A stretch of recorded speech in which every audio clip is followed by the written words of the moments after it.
चलें एक कहानी सुनते हैं, दोस्ती की और एक बहुत ही खास दरख्त की। तो कहानी है आमिर की, जो पार्क में ना एक किला बना रहा था। और कोई ऐसा वैसा किला नहीं, बल्कि पार्क का अब तक का सबसे बेहतरीन किला। हर चीज अपनी जगह पर एकदम परफेक्ट, लकड़ियां बिल्कुल बैलेंस्ड, पत्तों की छत और नैपकिन से बना एक छोटा सा झंडा भी। सच में एक शाहकार था वो। और फिर एंट्री होती है एली की, आमिर का जिगरी दोस्त।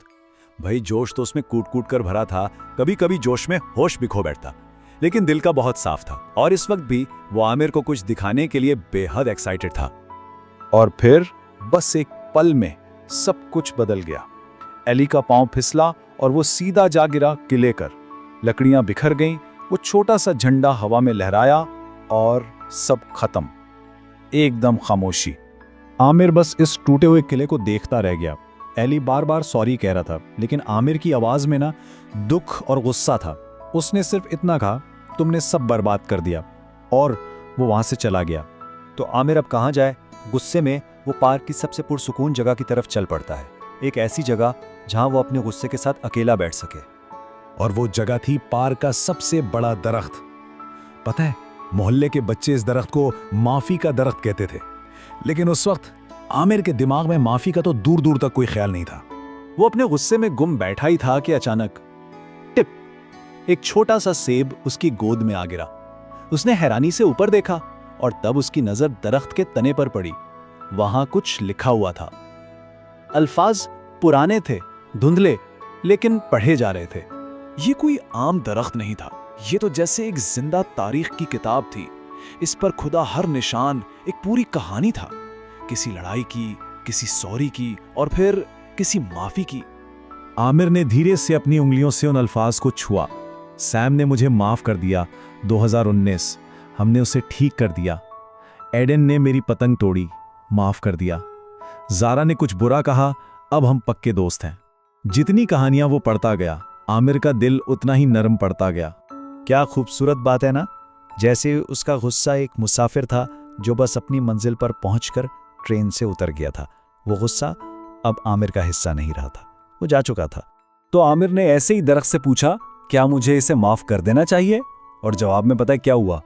एक के बाद एक कई सेब नीचे गिरे, टप टप टप। आमिर के चेहरे पर मुस्कुराहट आ गई। वाह, ये तो बहुत सारी हाँ हो गईं।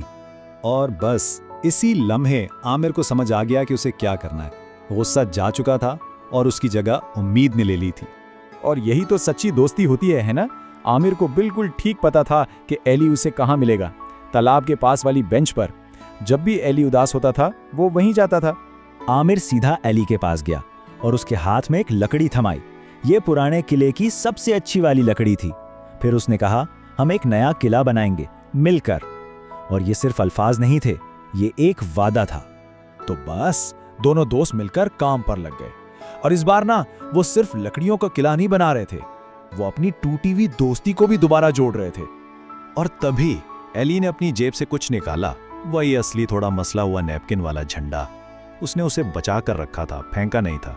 यह इस बात का सबूत था कि उसे अपनी गलती का कितना एहसास था। तो दोनों ने मिलकर जो नया किला बनाया, वो पहले वाले से भी बड़ा और मजबूत था। देखें, पुराना किला अच्छा था, लेकिन ये नया किला बेहतर था। क्यों? क्योंकि इसकी बुनियाद दोस्ती और माफी पर रखी गई थी। तो ये कहानी सिर्फ आमिर और एली की नहीं है, ये हम सब की कहानी है। ये इस बारे में है कि जब हम माफ करने का फैसला करते हैं तो क्या होता है। जरा एक लम्हे के लिए सोचें, क्या कोई ऐसा है जिसे माफ करने की जरूरत है, या कोई ऐसा जिसे सॉरी कहने की जरूरत है? देखिए, माफ करना या माफी मांगना कभी भी आसान नहीं होता, लेकिन जब हम ये कर गुजरते हैं ना, तो कुछ नया, कुछ बहुत खूबसूरत जन्म लेता है, बिल्कुल इस नए किले की तरह। तो असल बात यह है, माफी का मतलब सिर्फ माजी को भुलाना नहीं है, इसका मतलब है मुस्तकबिल में कुछ बेहतर बनाने का मौका देना। तो सवाल यह है कि आज आप क्या तामीर करेंगे?